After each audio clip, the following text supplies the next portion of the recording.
పత్రికా మీడియా సోదరులకు పేరు పేరున నమస్కారాలు. ఇవాళ హరీష్ రావు లేనిపోని అబద్ధాలతోటి ఆడవాళ్ళు నిర్వహించుకున్నటువంటి అంతర్జాతీయ మహిళా సభను కించపరిచే విధంగా ఆ సభ సక్సెస్ అయితే కళ్ళలో నిప్పులు పోసుకొని వాళ్ళ ఇళ్లలో కడుపు మండిపోతుంది.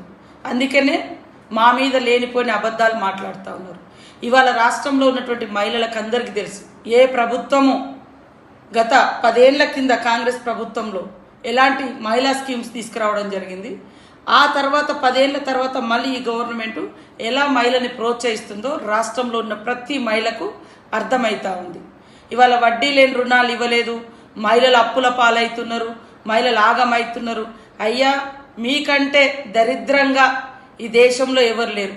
ఆడబిడ్డలు ఎవరైనా ఎదగాలంటే మీ కవితమ్మనే ఉండాలి. రాష్ట్రంలో బతుకమ్మ ఆడాలన్నా ఆమె ఉండాలి. బీసీ ఉద్యమం అన్నా ఆమె వచ్చి హైజాక్ చేస్తుంది, ఎస్సీ ఉద్యమం అన్నా ఆమె హైజాక్ చేస్తుంది, మహిళల ఉద్యమం అయినా ఆమె హైజాక్ చేస్తుంది. ఇలా కేవలం మీ ఇంటి